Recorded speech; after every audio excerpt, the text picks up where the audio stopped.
Seja muito bem-vindo, seja muito bem-vinda a esse episódio do Pod Cíntia.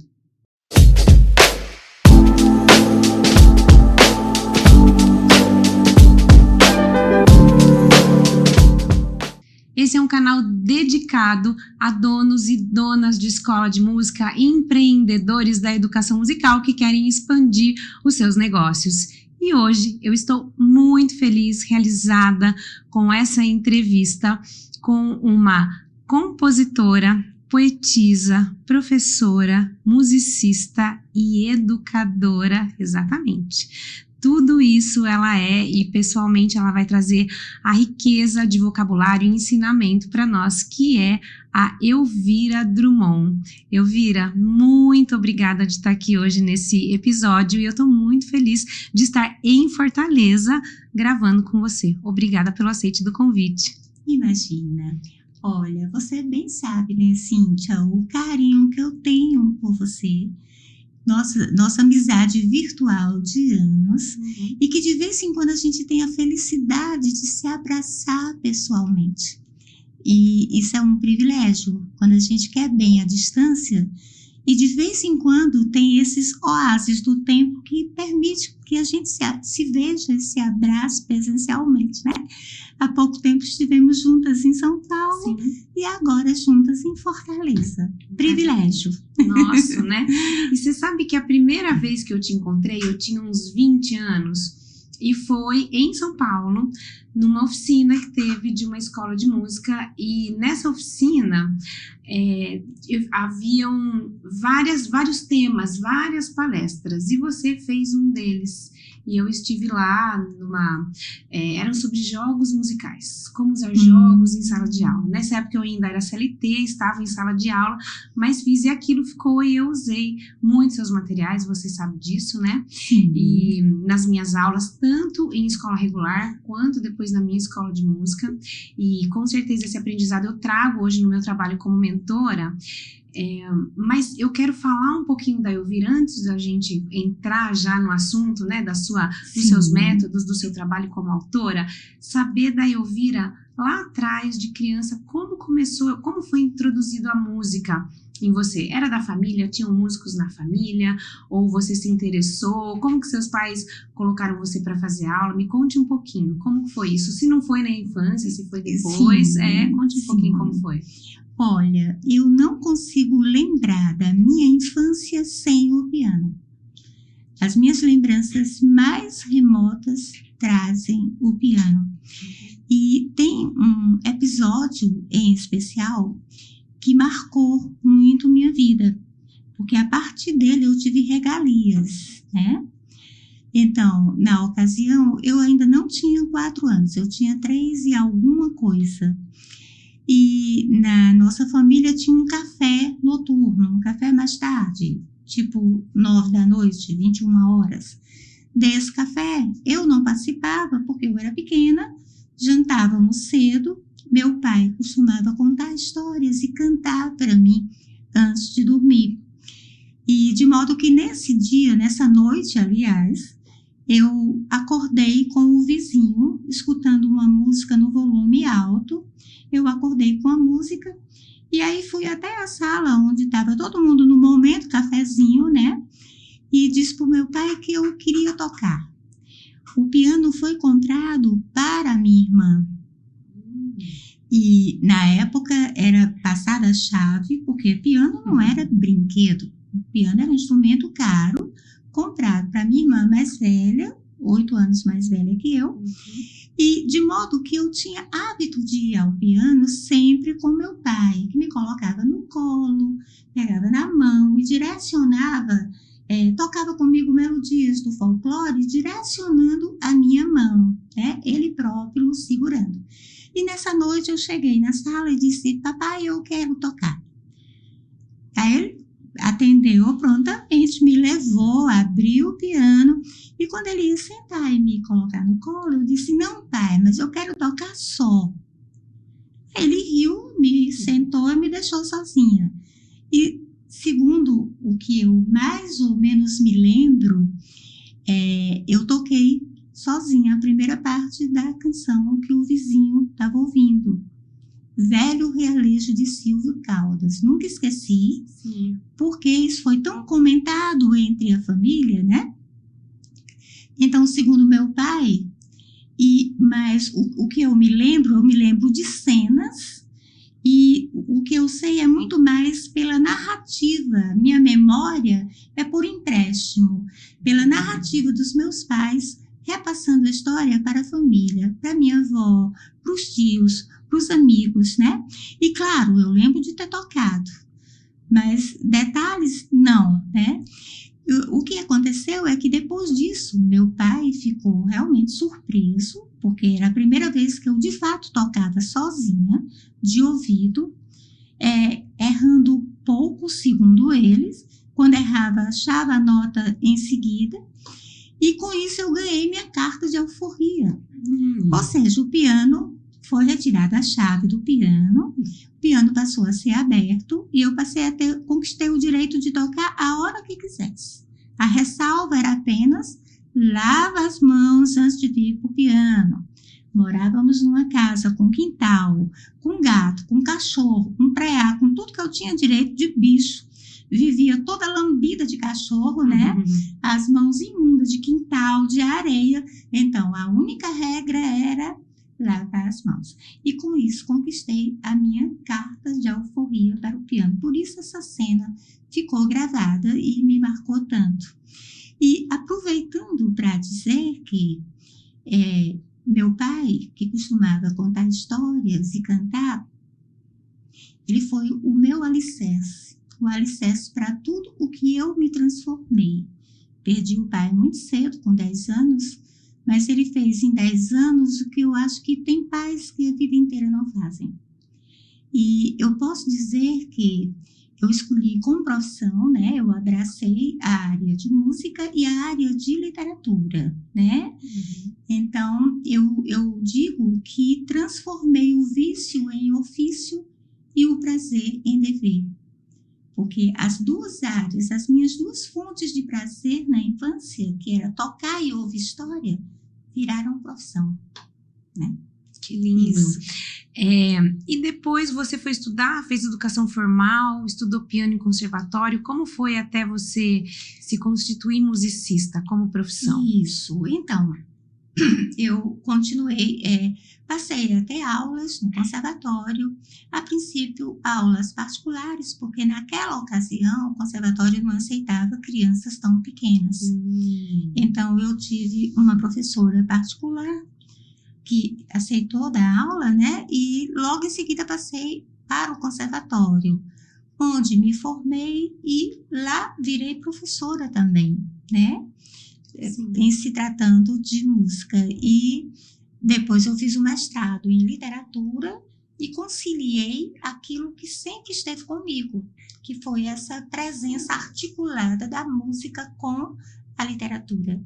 Maravilha. Você sabe que você falou isso, que a professora só podia ser criança alfabetizada, né? Quando eu comecei a estudar música, eu tinha 7 anos. Só que eu estudava num colégio de freiras. A minha primeira professora de piano foi uma freira. E aí, quando com 7 anos a minha mãe pediu para a professora, né? Ela era diretora do conservatório, a irmã Cecília, era um conservatório de freiras franciscanas. E elas tinham um colégio regular também onde eu estudava. E ela falou assim, não, com 7 anos ainda não pode começar no começo do primeiro ano, porque ela não está alfabetizada. Então, espera passar o primeiro semestre, e aí, a partir de agosto, daí ela já pode fazer aula de piano, porque daí ela já está pré-alfabetizada. E assim foi. No dia 6 de agosto de 1985, eu pude fazer as aulas de piano, né? Porque até então eu não podia. E isso depois, ainda bem que isso caiu por terra, né? Isso não existe mais. Gente, por favor, se tem alguém que espera a criança alfabetizar para fazer música, por favor, isso não existe mais, né? A criança já pode fazer música desde a gestação, que foi muito que aconteceu com os meus filhos e certamente com os seus. Com certeza. Então, já falando sobre esse assunto, o seu material, ele é muito pautado nessa ideia e nessa premissa da criança já poder fazer aulas de música desde bebês. Então, como que você entende e traz isso nos seus métodos de uma maneira que fiquem efetivos para professores trabalharem em sala de aula, que a criança, o bebê, já possa fazer música desde a mais tenra idade, já pensando no desenvolvimento cognitivo, motor, afetivo, social, de linguagem, de fala, audição, porque a música é comunicação humana, né? Verdade. Então, como que o seu material permeia essa iniciação da vida?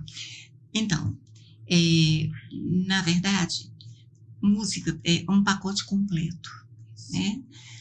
A música, ela é uma maneira de intervir, uma maneira muito direta e objetiva de intervir nas áreas vitais do ser humano.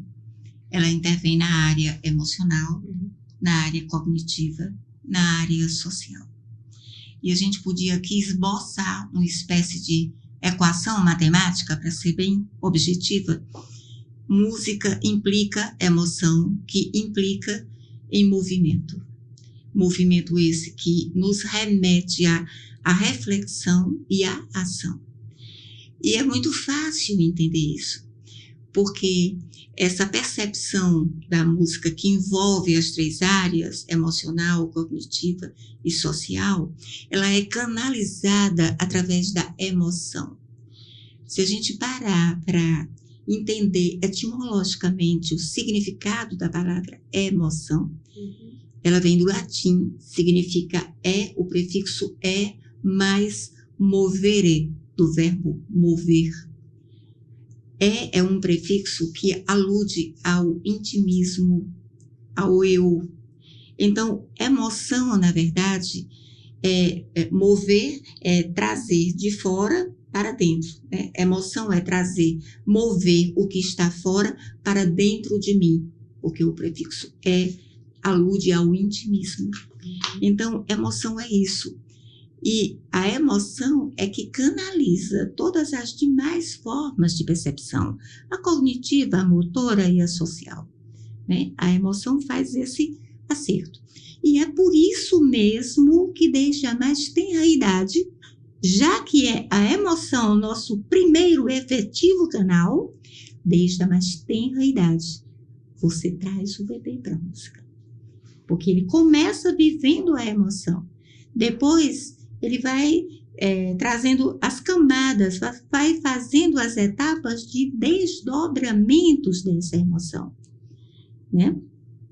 Então, eu de fato tenho livros pensados para bebês.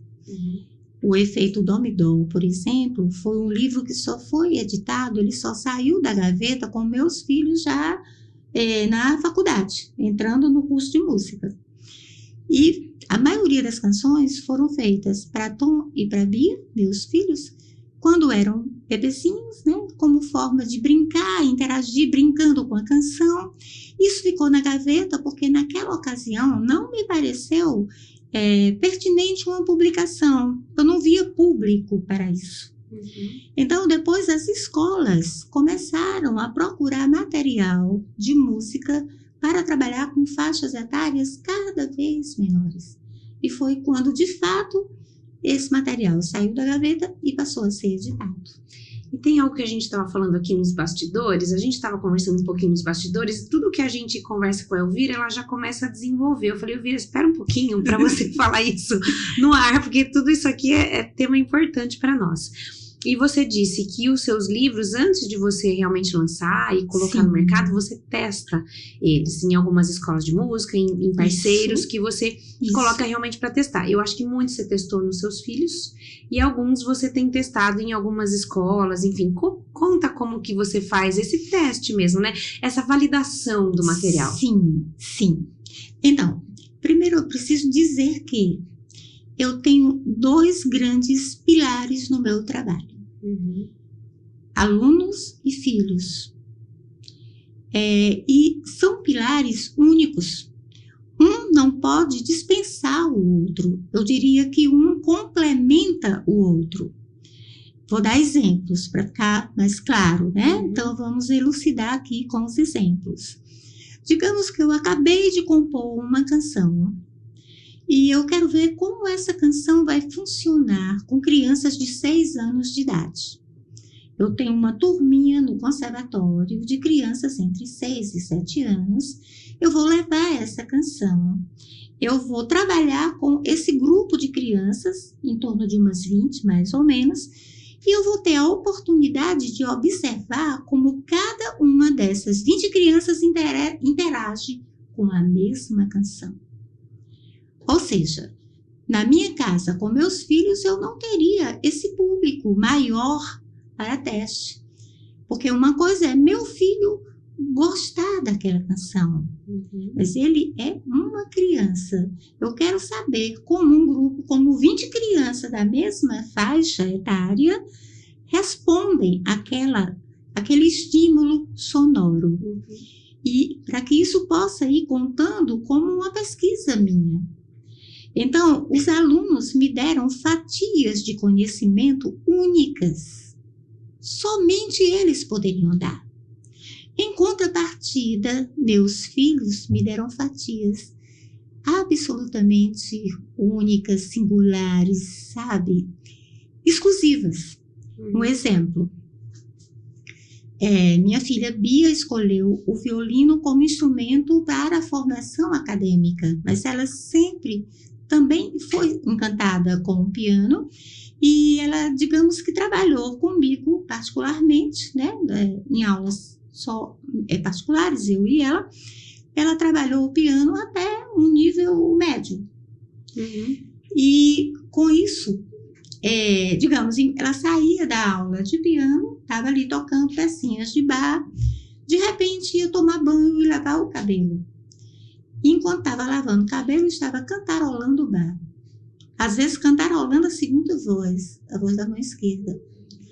E essa resposta pós-aula, eu só posso ter com meus filhos. Porque por mais prazerosa que seja a relação que a gente tem na sala de aula com a criança, por mais que a criança me traga dados pessoais, tipo, tia, ganhei um cachorrinho. Então, eu vou procurar no livro uma canção que tem um cachorrinho para a gente tocar em homenagem ao cachorrinho. Por mais que haja essa interação, esse envolvimento afetivo que para mim é muito necessário entre meu aluno e eu enquanto professora, eu não tenho como prever o que vai acontecer no pós-aula. Pós-aula, para mim, é uma maneira de você saber a eficácia do que a criança, de fato, validou como experiência. Porque agora não é o momento da aula.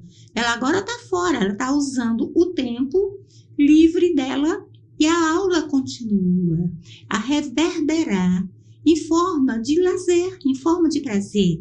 Quantas vezes eu peguei meu filho Tom brincando de carrinho, né, com a canção que eu estava ouvindo uma canção para preparar a minha aula. E aí ele vinha com um carrinho brincando e ele cantarolava. Quando ele acelerava a canção, o carrinho andava mais depressa, em torno da nossa mesa de centro, da mesinha de centro da sala. E aí ele retardava a canção e o carrinho andava mais devagar.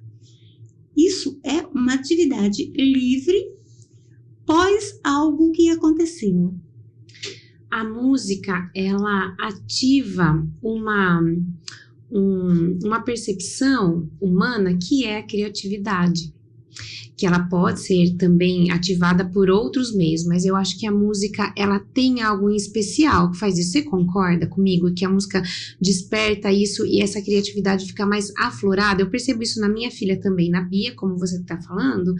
Às vezes ela tem umas ideias de brincadeiras no quintal com um papel, uma tesoura. Eu falei, gente, da onde ela tirou isso? Que não tem nada a ver com música, mas eu tenho certeza que esse estímulo musical trouxe essa criatividade aflorada mesmo para ela. E ela gosta de brincar. E às vezes eu percebo que ela não quer parar de brincar para comer, por exemplo. E a mãe fica, né? Para, vamos comer. Mas o alimento é brincadeira. Então, a criatividade, a brincadeira, eles alimentam as crianças, né? Sim. E o seu material, ele vem de encontro com a brincadeira. Por exemplo, tem alguns materiais que ele é do começo ao fim brincadeira, mas dentro da brincadeira vai desenvolvendo essa criatividade para essa criatividade estar em outras esferas da vida. Lógico, isso. Então, vamos lá. Vamos entender por que a música é esse pacote tão completo e como ela intervém de modo especial na fantasia, na criatividade, né? Quando as pessoas me perguntam, via de regra, por que a música ativa o cérebro humano, né? Ativa o cérebro de modo geral, para as conquistas de modo geral, e principalmente para a área cognitiva. Via de regra, as pessoas aludem isso à questão da proporção matemática dos valores das figuras musicais, cuja dinâmica está sempre trabalhando com dobros metade. É uma proporção matemática. E as pessoas aludem essa proporção matemática como sendo a responsável pela área cognitiva da música. As crianças começam já a perceber questões de proporções a partir daí. É verdade, mas tem algo muito maior que isso que a música faz. O que é, né? Então, qualquer composição musical, da mais simples, do nível de cantiga de roda, até a sinfonia mais sofisticada, o tecido musical, ele é composto de dois grandes elementos: a repetição e a variação. Toda música, da mais simples à mais sofisticada, vai acontecer no seu percurso, na sua trajetória melódica, elementos de repetição, células rítmicas, trechos inteiros que se repetem e elementos de variação. Isso está no livro, por exemplo, Tratado da Forma Musical, de Julio Bass, do espanhol. É um livro que foi minha bíblia durante muito tempo. Então, quando a criança ouve música, ela se apercebe, a princípio, do que repete, do que muda, o que se assemelha e o que difere. Essa percepção entre semelhança e diferença, ela vai exatamente formar o senso estético. A capacidade de memorização aumenta, a cognição e a fantasia que existe entre por que variou, agora voltou para quê? E isso tudo gera imagens na cabeça da criança. Não só da criança, do adulto, ou de quem escuta, né? Então, o próprio Piaget, agora falando por Piaget, só para respaldar melhor esse pensamento. A psicogênese do desenvolvimento mental de Piaget, ela cita o que o tratado de Julio Bass diz, das semelhanças e das diferenças. Ela diz que a mente humana compreende através do processo de associação e acomodação. Você vê um elemento novo, você não conhece ainda, você olha e você tenta associar aquela novidade com algo que você já conhece. E nesse processo de associar e trazer para o seu mundo já conhecido, você está acomodando o conhecimento. Você está lidando com as semelhanças e as diferenças. O que é semelhante ao que você conhece e o que é diferente e que agora vai ser incorporado ao seu repertório de conhecimento. Assim funciona a mente humana, assim funciona a música. Daí esse poder. Maravilha. E a música, ela tem um grande poder e é uma potencializadora da socialização. E tem alguns materiais seus que me veio isso à mente agora, que são para coro infantil. Quando eu era regente de coral, eu usei muito a flauta mágica, a cigarra e a formiga. Eu adorava aqueles, os últimos duetos que tinham, né, duas canções que se juntavam ali e a gente fazia. E isso favorece muito essa socialização e muito também de ouvir o outro. Eu estou cantando uma coisa e estou ouvindo outro. Eu estou cantando outra coisa e estou ouvindo aquilo ali e a gente está se fundindo. Eram como se fossem duas línguas diferentes falando juntas ao mesmo tempo.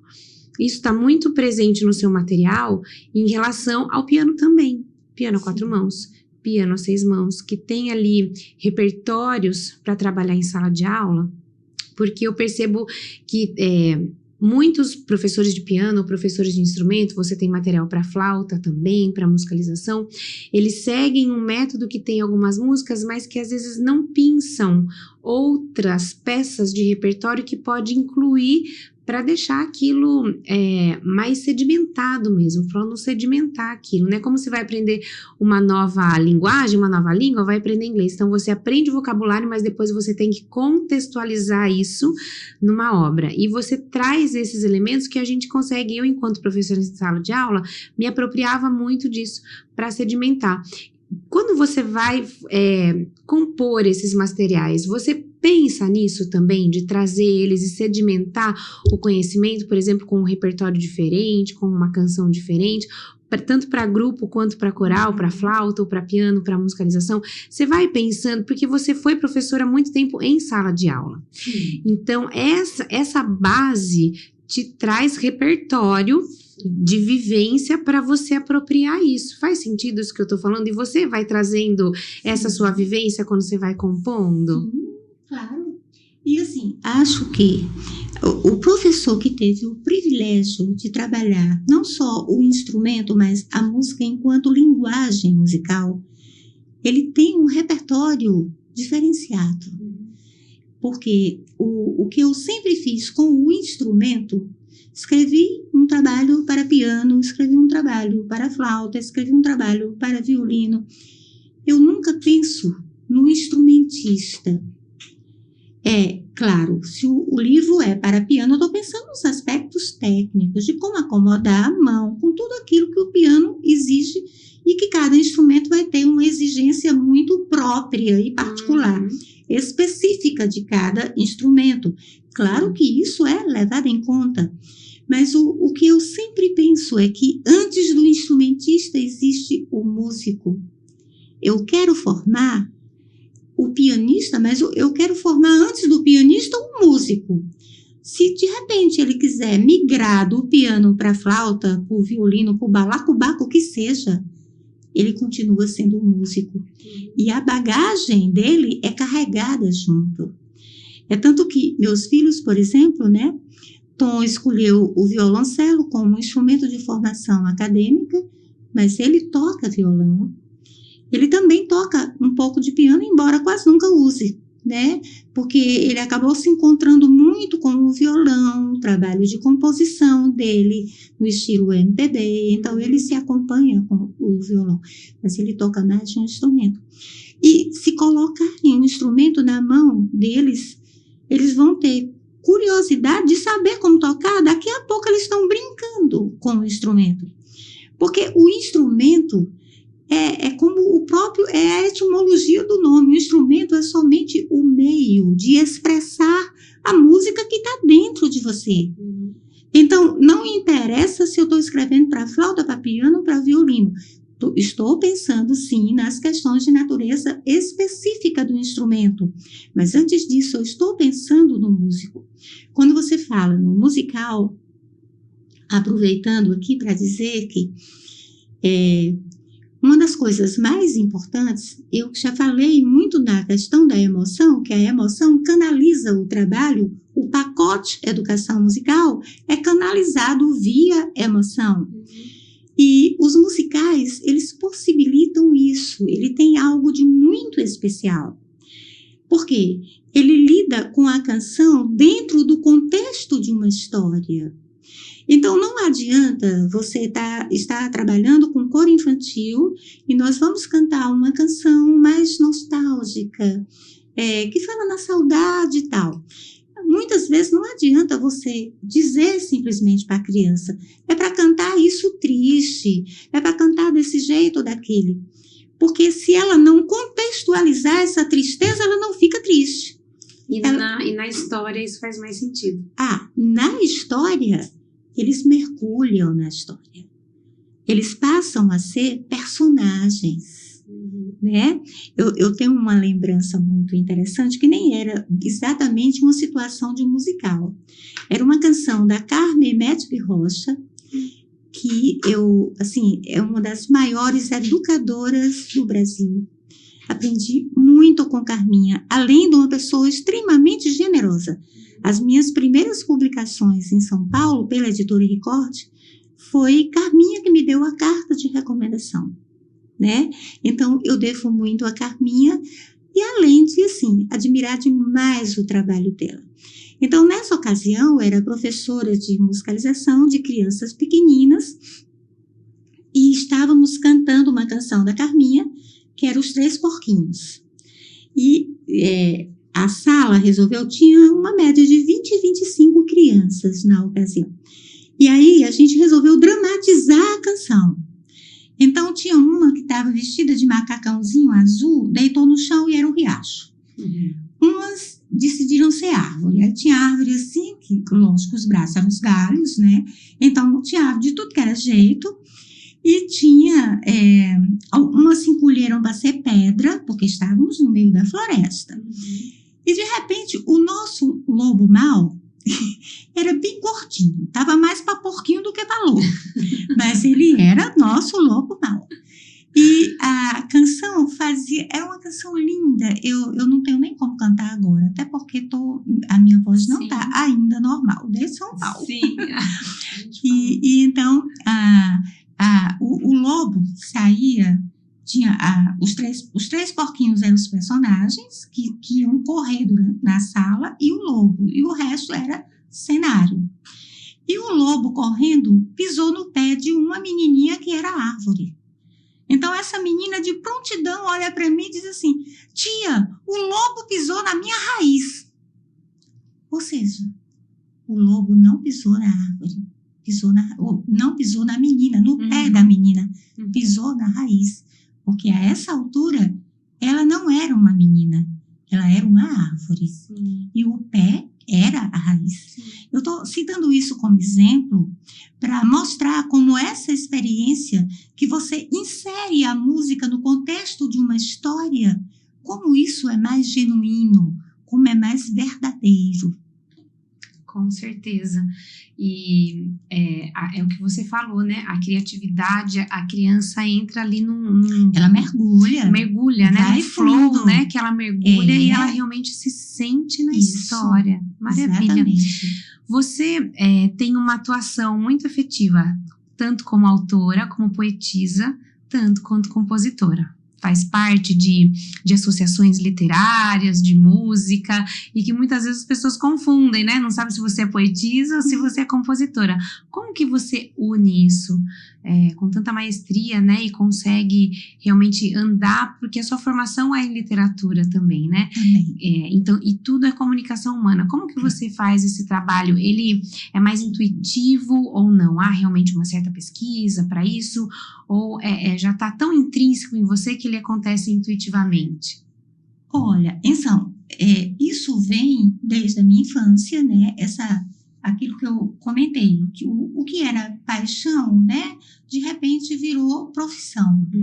Então, claro que traz muito da minha emoção. A emoção da minha infância, de sentir prazer com o que eu ouvia do meu pai, sendo canto ou sendo conto, isso me levou com certeza a essa escolha profissional. Penso também que música e literatura são linguagens irmãs. Elas nasceram juntas. Concordo. Então, o que eu estou fazendo aqui, e que pode parecer até uma novidade, eu estou juntando música com literatura. Foi o que eu fiz minha vida inteira. Eu levei a música para a literatura e a literatura para a música. Essa comunhão, ela está o tempo todo. E, claro, que eu procurei me aprofundar, estudar. Eu fiz a licenciatura em artes, fiz o bacharelato em piano e fiz o mestrado em literatura. Então, eu busquei, lógico, um aprofundamento em ambas as áreas. Mas elas, na verdade, se você considerar que na antiguidade clássica, né, antes de Cristo ainda, tipo século V, IV antes de Cristo. Na Antiguidade Clássica, os gregos viam as artes de maneira holística. Então, não havia a linguagem musical, a linguagem literária, a linguagem isso, a linguagem aquilo, isso não existia. A arte era única. Então, e a música funcionava como um fio condutor. A música era um convite à dança, era um apoio à palavra. E ela tinha um apelo à atuação dramática. Então, os espetáculos da Antiguidade Clássica, eles tinham tudo. Os artistas, eles cantavam, eles dançavam e eles declamavam, porque a arte era única. E, na verdade, foi no período da Renascença, com o Iluminismo, que o homem começou a se projetar, porque durante todos os 10 séculos de Idade Média, né, o teocentrismo, ou seja, os artistas não assinavam a obra de arte. Sim. Tudo era por inspiração divina. Eles não assinavam. A partir do Renascimento, o homem se projeta como artista e ele passa a assinar a obra de arte. A ser o autor, né? A ser o autor. E é nesse momento que as artes começam a se dissipar, a se dissociar e a mergulhar mais profundamente em cada linguagem. Então, o que eu faço hoje de juntar música com literatura é um resgate dessa visão holística dos gregos, lá do passado. Que você traz para a atualidade. Isso. Agora eu quero saber um pouco dos filhos, da família. Sei que tem Tom e Bia, os dois são músicos. Nem precisa contar de onde surgiu a musicalidade deles. Essa parte você... Luiz é músico? Seu marido não é músico, é uma pessoa normal. Luiz é uma pessoa normal. Eu acho ótimo, essa pessoa normal. O meu marido também não é músico. Tá.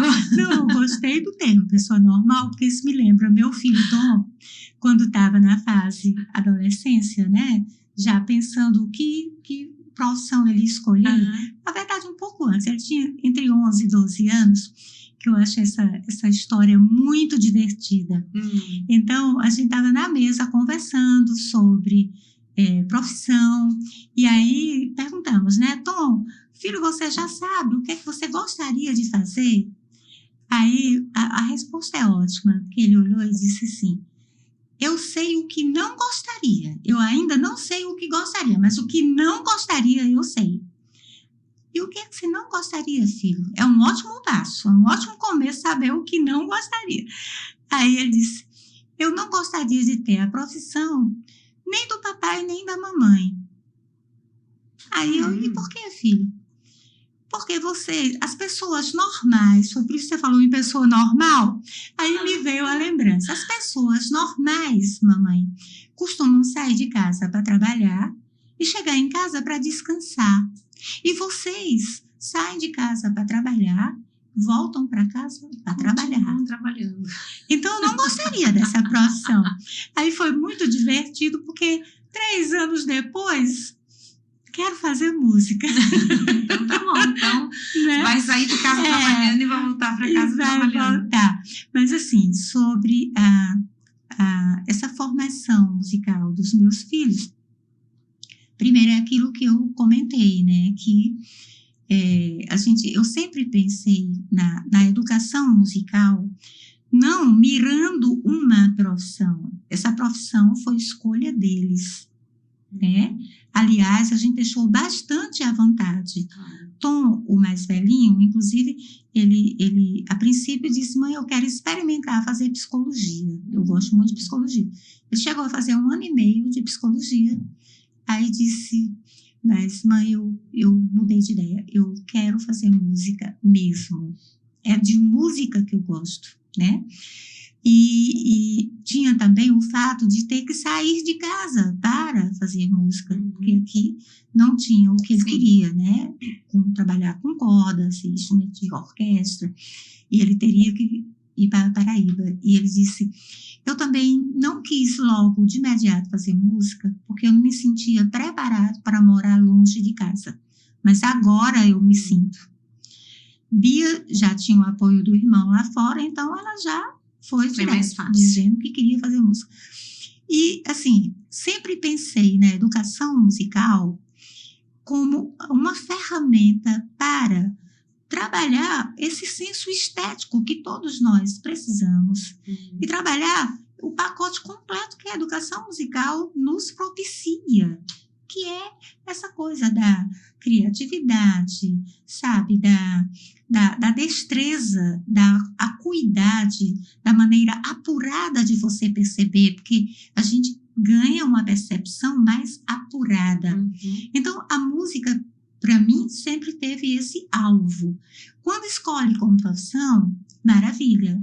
Mas eu nunca direcionei meus filhos para serem músicos profissionais. Eu direcionei meus filhos para usufruir de todos os benefícios da música e serem felizes. Foi para isso que eu direcionei. Eu penso assim também. A Bia faz música, depois ela vai decidir o que ela vai ser. Mas a música vai auxiliá-la em qualquer profissão. Ah, com certeza. Com certeza. Com certeza. Agora, queria saber um pouco dos seus materiais novos. Você, da sua gama de materiais, você trouxe 2 aqui, que são presentes para mim e para minha Bia. Primeiro me fala desse aqui, que você trouxe para Bia. Palavra também é brinquedo. Eu adorei. Conte um pouco mais sobre esse livro. Então, Palavra Também é Brinquedo foi feito na época em que Bia ainda era uma menininha. A gravação tem a voz de Bia menina, Bia criança. E a ideia, ela começou quando Bia estava ainda se alfabetizando e que ela tinha muita curiosidade. Na verdade, tanto Tom como Bia se alfabetizaram cedo. Bia, sobretudo, porque tinha o irmão. O irmão para imitar, na carona, né? Do irmão, né? E o Tom sempre teve o Tom sempre foi uma grande referência para a Bia. Penso até que o Tom foi mais referência para a irmã do que eu própria. Sim. E é muito natural. As pessoas podem se espantar, né? Como? Não, é muito natural. Mas é muito natural, porque está mais próximo da idade irmão dela. Mais velho, uma idade mais próxima, ele era o modelo. E o Tom também sempre foi muito generoso. Ele é uma pessoa generosa. Ele subia no palco com um cuidado especial pela irmã. É tanto que eu digo isso à minha filha Bia. Você deve muito à sua educação. Você deve à sua mãe, seu pai e ao seu irmão.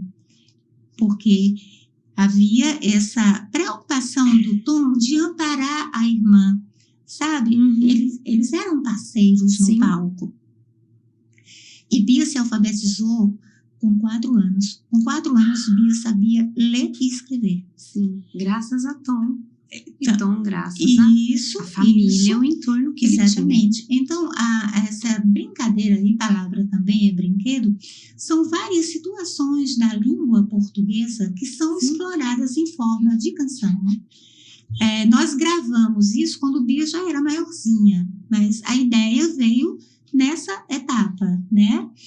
E algumas coisas eu trouxe para esse livro, porque tem certas questões que eu acho tão instigantes para a criança e que não sei por que só é material de estudo o ensino médio. Quando eles já estão enlouquecidos em reta final, já escolhendo a profissão. Como, por exemplo, as figuras de linguagem. As figuras de linguagem é uma delícia para você trabalhar com as crianças, mas isso é material, ou melhor, é matéria de disciplina do ensino médio. Então, a cacofonia é aquela figura de linguagem que você junta o final de uma palavra com o início de outra e você forma uma terceira palavra, né? Sim. Olha, o que as crianças se divertem com essa canção da cacofonia, o índiozinho tupi, e que aí ele dizia, vem cá pro tupi, Nico. Nico era o nome do macaco, e o tupi, o índiozinho tupi está chamando o macaco. Então, vem cá pro tupi, Nico, pi, Nico, pi, Nico. E a gente brinca com isso, né? A menina Leca, que tomava muito sorvete, né? Ai, meu São Tomé, meleca. Então, isso é uma figura de linguagem que tem denominada de cacofonia e que as pessoas só têm acesso, as crianças já têm acesso na fase da adolescência. Essas figuras são trazidas para esse livro e são mostradas como uma maneira divertida de você compreender a língua portuguesa. Sim. Eu já li aqui, eu adorei. Muito obrigada. Beatriz já vai conhecer hoje. E esse aqui, que é o Escala Modelo em Vários Modelos. Conta um pouco a história dele para nós. Uma das coisas que caracteriza o meu trabalho, e eu faço questão disso, é o tratamento harmônico. Eu costumo dizer que a harmonia é uma espécie de pincel do músico. Porque a criança pode tocar a mesma notinha, e em geral é o que acontece com as canções iniciais de qualquer método. Método de piano, de flauta, de violino, começa tocando pecinhas com uma única notinha, 2 e tal. Então, à medida que a criança vai, antes de acrescentar um número maior de notas, ela toca a canção com muito poucas notas. Às vezes, canção com uma notinha apenas. Estou vendo aqui. E, à medida que ela vai repetindo aquela nota, se não houver um apoio harmônico interessante, aquilo fica chato, feito goteira na lata. Né? Aquela coisa pique, pique, pique, pique. Nossa, é entediante. Sim. Mas, se a cada vez que a criança repete a mesma nota, nós temos o respaldo harmônico com um bloco sonoro interessante, e que vai encadeando, saindo de um acorde para o outro, de uma maneira interessante e instigante, aí ela escuta um resultado, ela toca a mesma nota, mas ela escuta um resultado sonoro diferente e ela se envolve com a canção. Aí vem a história do envolvimento. A canção passa a ter um significado diferente, né? Então, a harmonia, para mim, ela é fundamental em um livro didático. Sim. E eu sei que, às vezes, as pessoas pensam no livro didático, só o roteiro, aquele livro vai, primeiro apresenta essa dificuldade, depois apresenta aquela, depois vai para essa, para aquela. Mas eu penso que, por mais fantástico que seja o caminho didático que você escolheu, porque são opções, por mais fantástico que seja esse caminho, se o repertório não tiver boa qualidade, o trabalho morre. Com certeza. Ou pelo menos boa parte do que ele se propõe a fazer vai para o ralo. Porque a qualidade do ouvido harmônico que você está formando não é interessante. Se as harmonias que acompanham, as pecinhas curtas que estão ali em qualquer livro, em qualquer método, se essas harmonias forem o feijão com arroz, tônica dominante, subdominante, e você não alimentar o universo fantasioso e da imaginação da criança com harmonias diferentes, olha, parte do trabalho foi embora. Sim. E você falando agora, eu me lembrei e indico muito ainda para os meus mentorados, para a primeira aula de piano, início, a música Teimosia e aquele livro, como é o nome do livro que está a canção Teimosia? Que a criança toca só algumas notas e duetos para um pianista e um brincante. Perfeito, eu adoro aquele material. Aquele livro foi feito para minha filha Bia, quando tinha entre 2 e 3 anos. Sim. Ela me via tocar com o Tom, tocar com o irmão e queria tocar também. Sim. Então, a relação, a referência é totalmente visual. Sim. Nós vamos tocar na notinha branca que fica entre as 2 pretinhas. Aí ela preparava o segundo dedo, o dedo indicador nesse ré e o outro aqui. E vamos brincar de gangorra. Sim. E isso era, a gangorra acontecia, a referência era absolutamente visual, ela não sabia nome de nota nenhuma. Sim. Mas ela tinha o prazer de ouvir um resultado sonoro interessante. Ela tocava a mesma notinha, uma oitava acima, né, alternando a gangorra, e tinha a referência do piano aqui, né? Nessa mesma linha tem também aquele trabalho que é brasileirando com poucas notas e muito ouvido. Que tá, inclusive, o Alexandre Dias, do Instituto do Piano Brasileiro, Sim. Ele já postou esse material. Tá. Tá ele e os brasileirinhos lá com o Legal. Alexandre. Legal. Se alguém quiser entrar no YouTube para ouvir, para conhecer, ele tá Deve estar na ali. íntegra lá. Maravilha. E outro que eu usei muito com a Bia também foi meu piano, meu brinquedo. Que ela desenhava, Sim. tem a mãozinha dela, bala, bola, bila. E nós tocamos muito. Sim. E, enfim, fizemos em recital. Eu usava isso muito com os alunos também. E funcionava demais, porque vai treinando o ouvido, vai treinando o ritmo da música, Sim. tem uma base sólida e o professor vai conduzindo para a alfabetização musical posteriormente. Sim.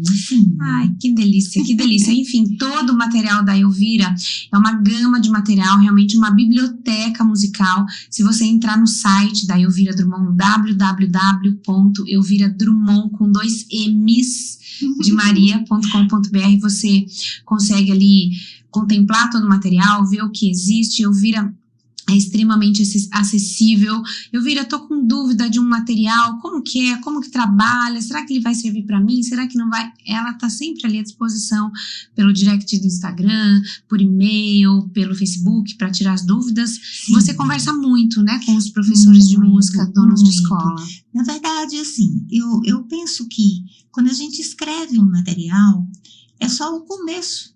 É só o primeiro passo. O feedback das pessoas que estão trabalhando é de suma importância. Então, as pessoas às vezes dizem, ela é muito generosa. Você pergunta e ela vai lá e responde. Eu quero dizer que não é generosidade. Não é ser boazinha. É comprometimento. Pronto, é uma questão de responsabilidade. Isso. Eu escrevi o material está ali, acessível para as pessoas trabalharem. Alguém tem dúvida? Eu tenho por obrigação, não é ser boazinha. Eu tenho obrigação de esclarecer, Isso. de ajudar, de ouvir, aproveitar. E não só isso, eu estou também tirando proveito da dúvida que o outro teve. A pessoa teve uma dúvida, então eu vou repensar. Eu não fui suficientemente clara, né? É claro que às vezes é uma coisa tão isolada que faltou assim um pouquinho mais de atenção na leitura. Sim. Mas pode acontecer alguém me apontar algo que de fato eu queira refazer. Numa próxima edição, eu agradeço a pessoa e ainda vou colocar uma notinha de agradecimento àquela pessoa. Sim. Né? Sim. Maravilha. Elvira, eu queria deixar público aqui para todo mundo minha admiração, meu respeito pelo seu trabalho. E quando eu fui escrever o método Criança em Música, 2019, mais ou menos, eu mandei um e-mail, uma mensagem para Elvira. Eu tô aqui meio atrapalhada com esse microfone. Mas eu mandei um e-mail, uma mensagem para Elvira, dizendo: Elvira, eu vou criar uma metodologia de educação musical e gostaria de usar algumas canções suas. Umas 15, 20 canções. Você libera elas para mim? E prontamente ela escreveu: libero. Me fala onde que eu assino, que eu tenho que liberar, pode me passar um documento. E assim, quando ela fala da generosidade, a generosidade existe realmente, e também pelo respeito que você tem pelo trabalho das pessoas, pela atuação em sala de aula, e você sabe que o seu material também vai contemplar e ajudar mais pessoas, porque o nosso trabalho é para servir, o nosso trabalho é ser um facilitador da aprendizagem de outras pessoas. Isso você fez não só comigo, como com muitos outros professores. Eu agradeço imensamente. Quero dizer que estou realizada em fazer esse episódio com você, de você ter topado, de eu estar em Fortaleza e a gente conseguir fazer essa gravação aqui. E eu queria que você deixasse uma mensagem para as pessoas, uma frase de motivação para os donos de escola de música, para os professores de música que nos ouvem, em relação mesmo à educação musical. Olha, eu diria que todo educador, não só o educador musical, né? Estou falando educação do modo geral. Foi professor de criança, escutem as crianças. As crianças são a nossa bússola. elas direcionam o trabalho, né? Então, essa seria a frase, porque tudo que eu escrevi até hoje, eu escrevi motivado por alguma criança, seja essa criança meus filhos ou os alunos. Sim. Muito obrigada, minha querida. Oh, linda, eu Obrigada, que agradeço esse obrigada, papo de verdade. gostosíssimo. Uma delícia, uma E delícia. esse abraço maravilhoso. Que a gente já se deu, que a gente vai se abraçar de novo. Muito obrigada por estar aqui, por trazer todo o seu conhecimento, a sua sapiência, os seus estudos, porque eu sei que isso são horas e horas de estudo, porque eu sei que você estuda todo dia, não é? Todo dia, isso é verdade. Todo dia. Ela estuda todo dia, isso então são horas e horas de estudo transformado em métodos para nós. Muito obrigada, Deus te abençoe, que continue produzindo muito mais, muito mais. Eu que agradeço.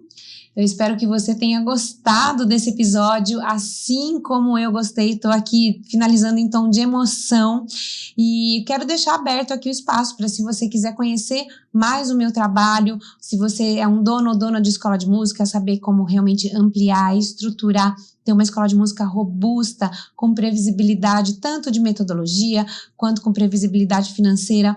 Aqui embaixo tem um link, um formulário, onde você vai preencher esse link, esse formulário, e eu e o meu time de especialistas vamos te chamar e convidar para uma sessão diagnóstica gratuita para a gente entender o seu momento e mostrar como que eu e o meu time podemos te ajudar. Então preencha aqui o formulário e eu te vejo num próximo episódio. Tchau!